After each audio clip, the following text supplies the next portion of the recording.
అదే RTV app వార్తల్ని క్షణాల్లో చదివే అవకాశం ఉంటుంది. ఒక న్యూస్ పేపర్, ఒక టెలివిజన్ ఛానల్ మీ చేతుల్లో ఎప్పుడూ ఉంటాయి. సార్, హిందూపురం నుంచి మీరు ఎంపీగా వెళ్తారని చెప్పేసి స్వామీజీకి ఇస్తే మాకు ముస్లిం ఓట్లు. హిందూపురాన్ని ఎందుకు ఎంచుకోవడం జరిగిందంట? ఎక్కడ పుట్టినా మనం చేయాలనుకుంటే ప్రజల మద్దతు ఉంటే ఎక్కడికైనా చేయొచ్చు.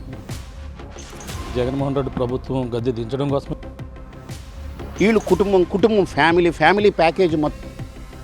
ఏపీలో రాజకీయ పరిణామాలు శరవేగంగా మారుతున్నాయి. ప్రధానంగా ఓ పక్కన వైసీపీ మేమే సిద్ధమంటూ ఇప్పటికే ప్రచారంలో ముందుకు వెళ్తున్న పరిస్థితి మరో పక్క కనపడుతుంది. అలాగే మరో పక్కన ముఖ్యంగా జనసేన, టీడీపీ, బీజేపీ పొత్తులో మరో పక్కన మూడు పార్టీలు కూడా పొత్తులతో ముందుకు వెళ్తున్న పరిస్థితి ఏపీ రాజకీయాల్లో ప్రధానంగా చూడవచ్చు. అంతేకాకుండా టిక్కెట్లు ఆశించినటువంటి కొంతమంది టిక్కెట్లు దక్కకపోవడంతో కొంతమంది అసంతృప్తివాదులు ఇప్పటికే ఆందోళన చేస్తున్నారు. అలాగే పార్టీలు కూడా మారుతున్న పరిస్థితి ప్రధానంగా కనపడుతుంది. ఇప్పటికే బీజేపీ కూడా తనకు రావాల్సినటువంటి స్థానాలు ఎక్కడి నుంచి పోటీ చేస్తారు, ఎంపీగా వచ్చి ఎమ్మెల్యేల స్థానాలు కూడా ప్రకటించిన పరిస్థితి నిన్నటితో కూడా క్లియర్ అయిన పరిస్థితి ఉంది. అలాగే కొన్ని ప్రాంతాల్లో బీజేపీ ముఖ్యంగా ఎంతోమంది సీనియర్ నాయకులు ఉన్నారు. అలాగే కొంతమంది దీనికి టికెట్లు ఆశించినటువంటి పరిస్థితి ఉంది. కానీ హిందూపురం నుంచి గత 2-3 సంవత్సరాల నుంచి అక్కడే సేవ చేస్తూ అక్కడే ఉంటూ ఒక ఎంపీగా పోటీ చేయాలనుకున్న పరిస్థితి ఉంది. కానీ అక్కడ టికెట్ రాని పరిస్థితి ఉంది. అలాగే స్వామి పరిపూర్ణానంద స్వామి హిందూపురంలోనే ఉంటూ హిందూపురం వాసులకైతే ఎంతో అత్యంత సన్నిహితంగా ఉంటూ అక్కడ అందరూ కూడా అందుబాటులో ఉన్న పరిస్థితి ఉంది. కానీ ఇప్పుడు ఎంపీగా పోటీ చేస్తానంటూ గతం కొన్నాళ్ళ నుంచి కూడా వార్తలు వినిపిస్తున్నాయి. కానీ ఇప్పుడు టికెట్ బీజేపీ నుంచి రాలేదు. కానీ స్వామి పరిపూర్ణ స్వామి ఎటువంటి నిర్ణయం తీసుకుంటారు, అతను ఏ విధంగా ముందుకెళ్తారు, మరిన్ని విషయాలు అయితే తెలుసుకునేందుకు స్వామి పరిపూర్ణ స్వామి గారిని మరిన్ని విషయాలు వెళ్దాం. సార్, నమస్తే సార్. సార్, ఏంటి సార్, హిందూపురం నుంచి మీరు ఎంపీగా వెళ్తారని చెప్పేసి గత 2 సంవత్సరాల నుంచి కూడా అక్కడే మీరు ఉన్నారు, అక్కడే ప్రజలకు అందుబాటులో ఉన్నారు. కానీ అనూహ్యంగా ఇప్పుడంతా కూడా టికెట్లు మార్పు విషయంలో, అలాగే పొత్తుల విషయంలో కొంతమందికి టికెట్లు రాని పరిస్థితి, అందులో ముఖ్యంగా మీలాంటి వాళ్ళు కూడా టికెట్లు రాలేదు. ఈ పరిణామాలను చూస్తే ఎలా ఉంది? మీరు ఇప్పుడు ఎంపీగా పోటీ చేయాలనుకున్నారు, మీరు ఎటువంటి నిర్ణయం తీసుకోబోతున్నారు? మీరు అన్నట్టు సంవత్సర కాలం పూర్తి స్థాయిలో ఎక్కువ దృష్టి పెట్టాం. 2 ఏళ్ల నుంచి అయితే ఈ ప్రక్రియ సాగుతూ ఉంది. నేను దిగే ముందు హిందూ సంఘాల యొక్క ప్రధానమైన వ్యక్తులు ఎవరైతే ఉన్నారో వాళ్ళందరినీ సంప్రదించాను. ఎందుకంటే వాళ్ళతో మాట్లాడాలి, నా అభిప్రాయం చెప్పాలి. కాబట్టి అక్కడ ఉన్నటువంటి వాతావరణాన్ని నేను పరిశీలించాను. తప్పకుండా నాకు అక్కడ ఒక మంచి అవకాశం అని నేను భావించాను. ఎందుకంటే హిందూపురంలో నేను తిరుగుతున్న వాతావరణంలో ప్రజలందరూ కూడా నాతో మమేకమై ఉన్నారు.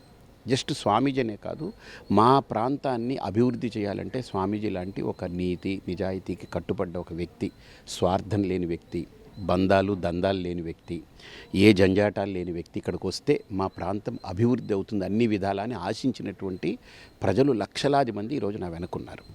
ఇది నేను సర్వేలన్నీ కూడా పంపడం జరిగింది, పార్టీ వాళ్ళకు కూడా చెప్పడం జరిగింది. వాళ్ళ అభ్యర్థిత్వ రేసులో నన్ను పెట్టారు. హిందూపురము స్వామీజీకి అనేది మొదటంతా వచ్చింది. తర్వాత all of a sudden Hindupuram తీసేస్తున్నామన్నారు. ఎందుకు అని అంటే దానికి కారణాలు నాకు చెప్పింది ఒకటే, ఏంటంటే బాలకృష్ణ గారు ఇంకొకళ్ళు కొంతమంది కలిపి అక్కడ ముస్లిం ఓట్లు టీడీపీకి పోతాయి, మేము ఇబ్బంది పడతాము, స్వామీజీకి ఇస్తే మాకు ముస్లిం ఓట్లు పోతాయి, కాబట్టి స్వామీజీని తప్పించేయాలని ఒక టార్గెట్ పెట్టుకుని తప్పించేశారు. This is the only reason మనకు కనపడింది. సో ఈ నేపథ్యంలో ఇప్పుడు నేను ఏం చేయాలి? ఒక్క మాట ఇచ్చి నేను అడుగు వేసిన తర్వాత, నేను అభ్యర్థిగా నిలబడతానని చెప్పిన తర్వాత వాళ్ళందరినీ ఒప్పించి, పార్టీలో పై వరకు నేను ఒప్పించి, అలాగనే సంఘంలో ఉన్నటువంటి పెద్దలందరితో మాట్లాడుకుని, అక్కడ అన్ని కుల సంఘ పెద్దలతో మాట్లాడుకున్న తర్వాత ఈరోజు నేను వెనకడుగేస్తే అది నాకు చేతగాని పని. నేను 10 మాటలు మార్చడం, 10 పార్టీలు మారడం నాకు ఎప్పుడు జీవితంలో తెలియదు, చెయ్యను. కాబట్టి నేను ఒకటే అనుకున్నాను, ఒకటే చేస్తాను, ఎంపీగా పోటీ చేస్తాను. ఇప్పుడు ఎమ్మెల్యేగా కూడా నేను పోటీ చేయాలని అనుకున్నాను. అంటే ఇప్పుడు ఇండిపెండెంట్గా వెళ్ళడానికి మీరు సిద్ధపడ్డారా? ఇప్పటికే అంటే మీరు ఎంపీగా వెళ్తారా, ఎమ్మెల్యేగా వెళ్తారా? అంటే హిందూపురం నుంచే పోటీ చేస్తారా? ఇది సాధ్యమే పని అంటారా? హిందూపురం పార్లమెంటు కూడా హిందూపురం పేరే, హిందూపురం అసెంబ్లీ కూడా హిందూపురం పేరే.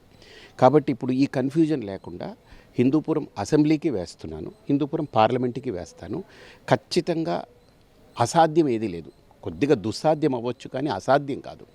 ఎందుకంటే నాకున్న శక్తి ఏమిటనేది నేను నిరూపిస్తాను, తప్పకుండా చూపిస్తాను నేను. అంటే మీకు హిందూపురాన్ని ఎందుకు ఎంచుకున్నారు? కాకినాడ మీదంతా, కాకినాడలో ఇక్కడ కూడా ఎంతోమంది మీకు ఉన్నటువంటి బలం ఉంది, అంతా కూడా ఉంది. కానీ మీరు హిందూపురాన్ని ఎందుకు ఎంచుకోవడం జరిగిందంటారు?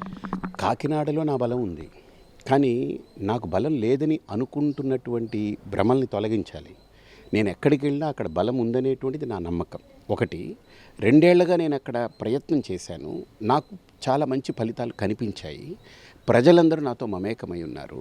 మూడోది ఏంటంటే, ఇప్పుడు జగన్ గారు ఉన్నారు, ఆయన పులివెందుల్లో పుట్టారు కాబట్టి పులివెందుల నుంచి పోటీ చేస్తారు. కుప్పం చంద్రబాబు గారిది కాబట్టి కుప్పం నుంచి చేస్తారు. మరి నారా లోకేష్ గారు ఎక్కడ పుట్టారు? ఆయన ఎక్కడో హైదరాబాద్లో ఎక్కడో పుట్టారు. ఆయన వచ్చి మంగళగిరిలో పోటీ చేస్తున్నారు కదా. బాలకృష్ణ గారు ఎక్కడ పుట్టారు? ఎక్కడో హైదరాబాద్లో. ఆయన వచ్చి హిందూపురంలో చేస్తున్నారు కదా. పవన్ కళ్యాణ్ గారు ఎక్కడ పుట్టారు? ఆయన వచ్చి పిఠాపురంలో చేస్తున్నారు కదా. అదేం ప్రశ్నలు లేవు. ఎక్కడ పుట్టినా మనం చేయాలనుకుంటే ప్రజల మద్దతు ఉంటే ఎక్కడికైనా చేయొచ్చు. మోడీ గారు గుజరాత్, ఆయన వారణాసిలో పోటీ చేస్తారు, తప్పేం లేదు. కాబట్టి పివి నరసింహారావు గారు వరంగల్ అటువైపు పుట్టిన వ్యక్తి, నంద్యాలలో పోటీ చేశారు.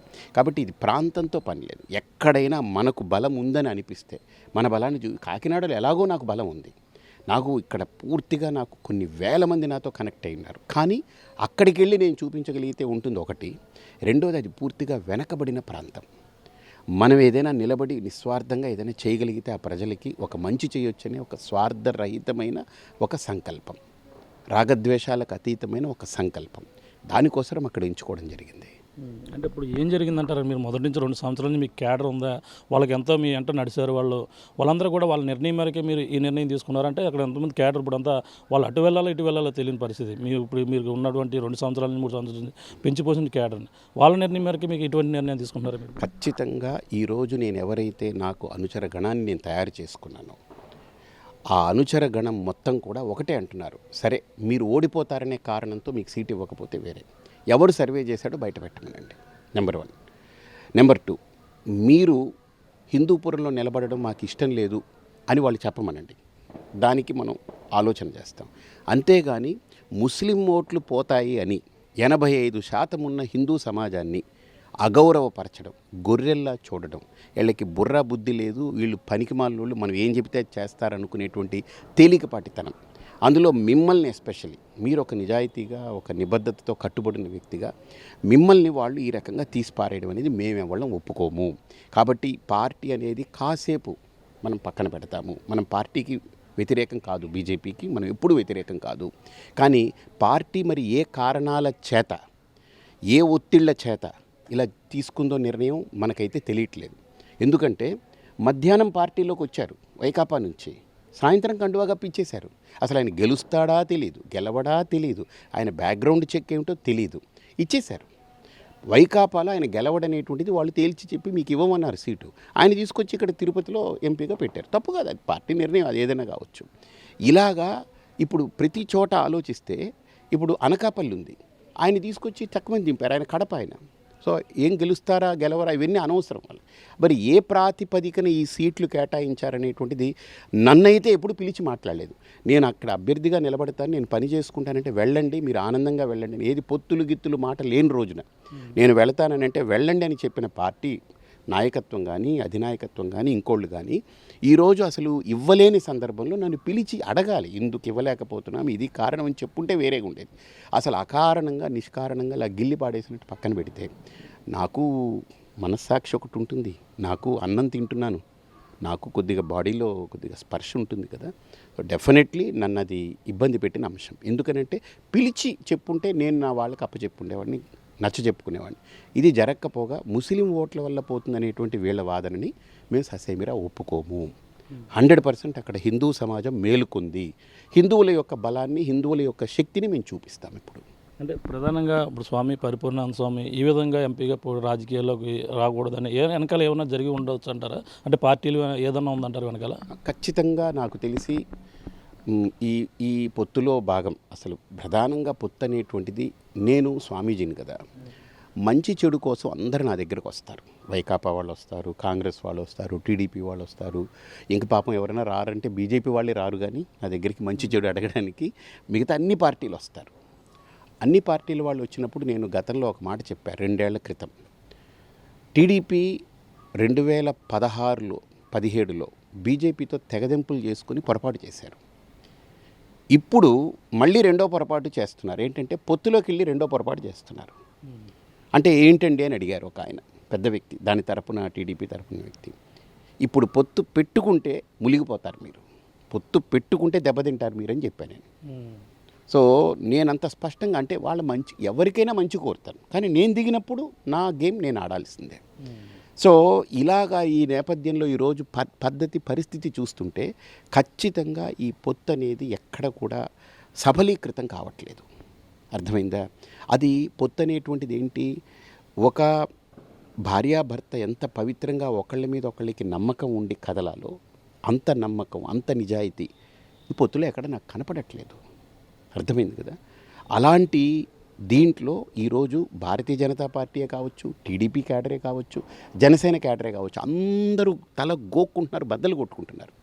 ఏంటిది ఇన్ని 5 ఏళ్ళు మేము మోసి పార్టీని ఈరోజు మా పరిస్థితి ఏంటి, మా బతుకులు రోడ్డు మీద వచ్చేసాయి.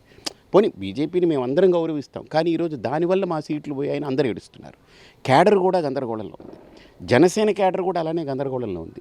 బీజేపీ వాళ్ళైతే మరీ ఇప్పుడు 5-6 ఎంపీ సీట్లు 10 ఎమ్మెల్యే సీట్లు తీసుకుంటే మిగతా అన్ని ప్రాంతాల్లో వాళ్ళు పాపం ఖర్చు పెట్టుకుని కాళ్ళు ఎరిగిపోయి చెప్పులు ఎరిగి మళ్ళీ మనకు పార్టీ సీట్ ఇస్తుంది, మనం ఏదో నిలబెట్టుకుంటామనే తపనతో ఉన్న వాళ్ళందరూ రోడ్డెక్కారు. కానీ వాళ్ళందరూ పాపం ఏం చేయాలో తెలియని పరిస్థితిలో ఉన్నారు అగమ్యగోచరంగా. కానీ నేనైతే అలా ఉండలేను. నేను ఒక మాట ఇచ్చాను అంటే సమాజానికి నా సందేశము, నేను ఇంతవరకు మాట్లాడిన చేతలతో చేసిన ఏదైనా చేసి చూపించిన వాడిని నేను. అంతేగాని ఒట్టి మాటలు మాట్లాడేసి ప్రవచనాలు ఇచ్చేసి వెళ్ళిపోయే రకం కాను. ఇది అని పట్టుకుంటే ఫలితం ఎలాగైనా ఉండనివ్వండి, దట్స్ ఎ డిఫరెంట్ థింగ్. ఖచ్చితంగా నాకు తెలిసి మంచిదే ఉంటుంది. ప్రజలు నా వెనకాల ఉంటారని నేను నమ్ముతున్నాను, ధర్మం నా వెనకుందని నమ్ముతున్నాను. నేను దేశం కోసం ధర్మం కోసం అడుగు పెట్టాను. ఖచ్చితంగా ఇది మంచి జరుగుతుందని నేను భావిస్తున్నాను. అంటే ముందు టికెట్ ప్రకటించే ముందు మీతో సంప్రదించలేదు అంటున్నారు. నిన్న కూడా మీ పార్టీ పెద్దలను కూడా కలిసినట్టుగా తెలుస్తుంది. వాళ్ళ నుండి ఎటువంటి మీకు సమాచారం అని ఎటువంటి హామీ అయినా వచ్చిందండి? ఇప్పుడు పార్టీ టికెట్లు ఇచ్చేటప్పుడు కనీసం ఇప్పుడు పరిపూర్ణానంద స్వామి అంటే ఒక గడ్డిపరక కాదు కదండి. హీ హ్యాస్ ఈ స్టాండ్ కదా. ఈరోజు పార్టీలో ప్రెసిడెంట్లు మారచ్చు, సెక్రటరీలు మారచ్చు, అందరూ మారుతూ ఉండొచ్చు, కానీ పరిపూర్ణానందగా ఈ రాష్ట్రంలో ఆ ప్రజల గుండెలు ఎప్పుడు ఉండిపోయే వ్యక్తిని కదా. కనీసం నన్ను పిలిచి ఈ కారణాల చేత రావట్లేదు అనేది ఎక్కడా నాతో మాట్లాడలేదు. Okay, number 1. పోనీ అది పక్కన పెడదాం, అది వాళ్ళ ఒత్తిళ్ళు, వాళ్ళ కారణాలు, వాళ్ళకున్న సమయాభావం అనుకోవచ్చు. ఈరోజు పార్టీ నాకు ఇవ్వకపోగా అమ్మ పెట్టదు అడుక్కోనివ్వదు అనేటువంటి సామెతలాగా ఇప్పుడు నేను ఇండిపెండెంట్గా వేస్తానన్నాను. ఇప్పుడు వాళ్ళందరూ ఆలోచనలో పడ్డారు, అరే ఇదేంటని. ఎందుకంటే హిందూ సమాజం ఈరోజు కళ్ళు తెరిచింది. ఈయనకే ఈరోజు దిక్కులేదు పరిస్థితి అని అంటే రేపు మనందరి పరిస్థితి ఏమిటనేటువంటి భ్రమలోకి వెళ్ళిపోయారు వాళ్ళందరూ. ఒక రకమైన బెంగలోకి వెళ్ళారు. ఇప్పుడు ఆ సమాజానికి నేను నిలబడాలి, అందుకే నేను ఇండిపెండెంట్గా వేస్తున్నానని చెప్పాను. హిందూపురం అసెంబ్లీలో కానీ హిందూపురం పార్లమెంట్లో కానీ 2 నేను వేస్తానని చెప్పాను. ఎందుకంటే హిందూపురం అసెంబ్లీ ఈరోజు నాకు కార్యకర్తల సమావేశం ఉంది, ఒక 2 రోజుల్లో ఏర్పాటు చేస్తున్నాము. బూత్కి 20 మంది చొప్పున స్వచ్ఛందంగా కుర్రాళ్ళు, ఆడవాళ్ళు, మహిళలు పెద్ద ఎత్తున తరలిస్తున్నారు. 20 మంది మేము పూర్తిగా సేవ చేస్తాం, మీకు ఇంటింటికి తిరుగుతామని. అంటే ఉన్నటువంటి 250 బూతులకు కాను 20 మంది చొప్పున ఊహించుకోండి, 5,000 మంది కార్యకర్తలు తయారయ్యారంటే ఏ పార్టీకి లేని పటిష్టమైనటువంటి కార్యకర్తల నిర్మాణం జరిగింది ఈ ఒక్క కారణంతో. ఇదొక్కటి ఆలోచన చేయండి. 5,000 మంది మనిషి ఒక 20 మందిని కనుక టార్గెట్ చేసి ఈ 40 రోజులు సేవ చేస్తే, కృషి చేస్తే, ధర్మం కోసం ఓటు వేయిస్తే భారీ మెజారిటీతో అసెంబ్లీలో గెలుస్తాను నేను. మీరు చూడండి, కావాలి నేనేం ఊరికినే గ్రౌండ్ రియాలిటీ తెలియకుండా, ప్రాక్టికల్ నాలెడ్జ్ లేకుండా నేను మాట్లాడలేదు. నేను మనస్సుకి అంటే ఎమోషన్స్కి ఎంత అవకాశం ఇస్తానో లాజిక్కి, బ్రెయిన్కి అంతకంటే ఎక్కువ ప్రయారిటీ ఇస్తాను. కాబట్టి ఇవన్నీ ప్రాక్టికల్గా పేపర్ మీద పెట్టి మా వాళ్ళతో డిస్కస్ చేసిన తర్వాత ఈ అభిప్రాయం తీసుకోవడం జరిగింది. రాష్ట్ర అభివృద్ధి కోసం, అలాగే జగన్మోహన్ రెడ్డి ప్రభుత్వం గద్దె దించడం కోసమే మా పొత్తులు అని చెప్పేసి పక్కన 3 పార్టీలు కూడా చెప్తున్నాయి. అంటే ఇప్పుడు దీన్ని భాగంగా కొంతమంది త్యాగాలు చేయవలసి వస్తుంది, దానికోసమే పొత్తులు కలిసాం. ఈ పొత్తుల్లో టికెట్ రాకపోవడం వల్ల ఇప్పుడు ఉన్నటువంటి మొన్నటిదాకా ఉన్న పరిణామాలు వేరు, ఇప్పుడు టికెట్లు ప్రకటించిన పరిణామాలు వేరు. ఏపీలో ఈ పరిణామాలు ఎలా ఉండబోతే, రాబోయే పార్టీ ఏ పార్టీకి ప్లస్ అవుతుంది, మైనస్ అవుతుంది? మీరు అన్నారు కదా త్యాగాలని. చంద్రబాబు నాయుడు గారు పోటీ చేస్తే ఓకే, కొడుకు పోటీ చేశాడు, చంద్రబాబు కొడుకు తోడల్లుడు పోటీ చేశాడు, మరిది పోటీ చేశారు, మరదలు పోటీ చేస్తుంది. అంటే వీళ్ళందరూ మమ్మల్ని త్యాగాలు చేయమంటారు కదా. వీళ్ళు కుటుంబం ఫ్యామిలీ ప్యాకేజ్ మొత్తం వీళ్ళందరూ దిగిపోవచ్చు. త్యాగం వాళ్ళకి కాదండి.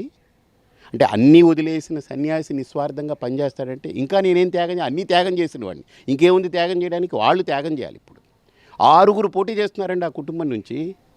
ఫ్యామిలీ ప్యాకేజ్ ఇచ్చేశారు ఆయన పార్టీ కదా, ఆయన ఇచ్చుకుంటారు. ఇంకా ఆ పార్టీ నుంచి వచ్చి బీజేపీలో చేరినటువంటి వాళ్ళందరికీ ప్యాకేజ్ ఇచ్చేశారు. సుజనా చౌదరికి టికెట్ వచ్చేసింది, సీఎం రమేష్కి టికెట్ వచ్చేసింది, టీజీ వెంకటేష్ గారు వాళ్ళ అబ్బాయికి వచ్చేసింది, ప్యాకేజ్ మొత్తం వచ్చేసింది. ఇప్పుడు బీజేపీలో ఉన్నదంతా ఎవరండి? 80% టీడీపీ వాళ్ళే. ఇక త్యాగాలంటే ఎవరిని చేయమంటున్నారు? అంటే బీజేపీని త్యాగం చేసి మీరు పక్కకు తప్పుకోండి, ఈ స్టేట్లో ఉండకుండానే కదా సిగ్నల్స్ ఇవ్వడం. ఏంటిది? ఇప్పుడు జనసేన ఉందనుకోండి, జనసేనలో అందరూ టీడీపీ వాళ్ళని దింపేసుకున్నారు. జనసేన సైనికులు పాపం వాళ్ళ ఆర్తనాదాలు, వాళ్ళ కష్టం, వాళ్ళ కన్నీరు ఎవరికీ చెప్పుకోలేకపోతున్నారు. వాళ్ళు ఇంట్లో కూర్చుని ఏడుస్తున్నారు. వాళ్ళు త్యాగాలు మాట వాళ్ళు మాట్లాడొద్దండి. ఇది చాలా పెద్ద మాట. వాళ్ళు ఇంకొక 10 జన్మలు ఎత్తాలి త్యాగాల గురించి మాట్లాడాలంటే. ఏసీ రూముల్లో కూర్చొని మాట్లాడడం త్యాగాలు కాదు. ఏమంటే ఇప్పుడు ఒక మాట, త్యాగం గురించి బాలకృష్ణ గారికి ఇప్పుడు నేను త్యాగం చేయాలి. ఆయన ఎన్నిసార్లు వచ్చారండి హిందూపురానికి? ఎంతమందిని ఆయన పలకరించారండి కార్యకర్తల్ని? ఒక మాట చెప్పమనండి. త్యాగం నేను చేశా, వాళ్ళుగా త్యాగం చేసేది. త్యాగం మాట వాళ్ళు ఎవరు మాట్లాడొద్దు. చెట్టు పేరు చెప్పి కాయలు అమ్ముకునే రకాల్ని ప్రజలు ఎన్నో రోజులు భరించరు. కాబట్టి ఇది స్పష్టత నేను ఇస్తున్నా. ఈరోజు నన్ను ముట్టుకున్నారు వాళ్ళు, నన్ను కెలికారు వాళ్ళు. కాబట్టి నేను హిందూ సమాజానికి ప్రతినిధిగా నేను నిలబడబోతున్నా. స్పష్టంగా చెప్తున్నా, ప్రాణజాయ్ పర్ వచన్నజాయ్, మాట వెనకడుగు నేను వెయ్యను. వాళ్ళు మళ్ళీ వచ్చి నా ఎంపీ సీటు నాకు మళ్ళీ తిరిగి ఇచ్చారా, దట్స్ ఓకే. లేకపోతే నేను రెండింటికి పోటీ చేస్తాను. ఇంకోటి చెప్తున్నాను, ఇంకా వాళ్ళు కాలయాపన చేస్తే ఇప్పుడు చాలామంది స్వతంత్రంగా సిద్ధంగా ఉన్నారు వేయడానికి, ఖచ్చితంగా వేస్తారు. ఇంచుమించు నాకున్న లెక్కల్లో నేను ఇప్పుడు 26 మంది నాకు వచ్చారు స్వతంత్రంగా వేస్తామని.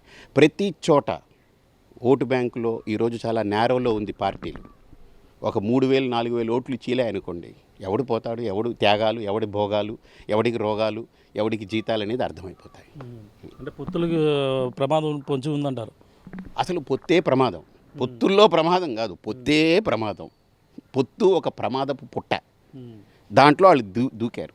ఇప్పుడు బీజేపీ ప్రమాదం అంచుల్లో ఒకటే ఉంది, ఏంటంటే తన పార్టీ ఉనికిని కోల్పోయే ప్రమాదం ఉండొచ్చు. ఏది? ఇప్పుడు అందరూ టీడీపీ వచ్చేసింది. బీజేపీ అన్నవాడు ఎక్కడో ఒక్కళ్ళు ఇద్దరు తప్ప ఏమీ వేరే మొహాలు కనపడట్లేదు. సో ఈ నేపథ్యంలో బీజేపీ తన ఉనికిని కోల్పోయే ప్రమాదం ఉంది. కానీ ఈసారి ఎన్నికల్లో పొత్తులో భాగమైనటువంటి పార్టీలు తమ స్థానాలు కోల్పోయే ప్రమాదాలు ఉన్నాయి. ఇది నేను హెచ్చరిస్తున్నాను. జాగ్రత్తలు చూసుకుని అడుగులు జాగ్రత్తగా వేసి ఇప్పుడైనా సవరించుకోవడం మంచిది. పిఠాపురంలో పవన్ కళ్యాణ్ పోటీ చేయబోతున్నారు. ఇవన్నీ కూడా ఎలా ఉండబోతుంది అంటారు? ఆయన కూడా ఓడించేందుకు గతంలో గాజువాకలో ఓడించారు, భీమవరంలో ఓడించారు. ఇక్కడ కూడా పిఠాపురంలో వ్యూహాలకు దాని ప్రకారంగా వెళ్తున్నారు. ఇప్పుడు ఎవరెవరన్నా అసంతృప్తి వలన అందరినీ కూడా కలుపుకొని ముందుకు వెళ్తున్నారంటారా వైసీపీ? ఇప్పుడు వైసీపీ అదొక పార్టీ. ఎలాంటి పార్టీ? ఒక 5 ఏళ్ళు అద్భుతంగా వాళ్ళు బల ప్రదర్శన చేసి, బీభత్సమైన బల ప్రదర్శన చేసి నిలబెట్టుకున్న పార్టీ. ఓకే, పవన్ కళ్యాణ్ గారు గతంలో 2 సార్లు ఓడిపోయారు. ఎన్టీ రామారావు ఓడిపోయారు, ఇందిరాగాంధీ ఓడిపోయారు, పెద్ద నేతలు ఓడిపోయారు. ఓడిపోయారనేది అది పెద్ద విషయం కాదు. ఓటమి అనేది పక్కన పెడితే ఈసారి పవన్ కళ్యాణ్ గారు ఏ రకంగా అక్కడ నిలదొక్కుని ఆయన యొక్క వ్యూహ ప్రతివ్యూహాలతో అక్కడ ప్రజల్ని నప్పించి వాళ్ళు మెప్పించి వాళ్ళ చేత ఓట్లు వేయించుకోగలరనేటువంటిది పెద్ద ప్రశ్న అది. సో దానికి ఆయన 100% కృషి చేశారనుకోండి, డెఫినెట్లీ మంచిగా జరుగుతుంది. అంతే కదా. సో పవన్ కళ్యాణ్ గారు దానికి గ్రౌండ్ వర్క్ చేయకుండా, హోంవర్క్ లేదనుకోండి, జస్ట్ ఎవరి మీదనో 10 మంది మీద వదిలేస్తే కుదరదు. ఆయన కూర్చొని హోంవర్క్ చేసుకోగలిగితే మంచిగా. ఇందుకు నేనున్నాను, నేను ఒక స్వామీజీని. ఈరోజు నేను అంత ధైర్యంగా మాట్లాడుతున్నానంటే నేను హోంవర్క్ చేసుకుంటున్నాను, గ్రౌండ్ వర్క్ చేసి అన్నీ వదిలేసి అక్కడికి వెళ్ళి కూర్చున్నాను నేను. కాబట్టి మనం 2 సార్లు గతంలో ఓటమి చూసినటువంటి పవన్ కళ్యాణ్ గారు ఈసారి నేను ఓడిపోకూడదనేటువంటి కసి ఉంటే ఖచ్చితంగా ఆయనకంటూ ఒక పెద్ద ఓటు బ్యాంక్ ఉంది, అది ఎవడు మర్చిపోవద్దు. కానీ ఆ ఓటు బ్యాంకు ఓటు రూపంలో కన్వర్ట్ అవ్వడానికి ఆయన తీవ్రమైనటువంటి కృషి చేయాలి, హోంవర్క్ చేయాలి. ఇది నా అడ్వైజ్ ఆయనకి. మరిన్ని వీడియోస్ కోసం ఛానల్ ని సబ్స్క్రైబ్ చేయండి, లేటెస్ట్ అప్డేట్స్ కోసం వాట్సాప్ ఛానల్ ని ఫాలో చేయండి, అండ్ లింక్ డిస్క్రిప్షన్ లో ఉంది.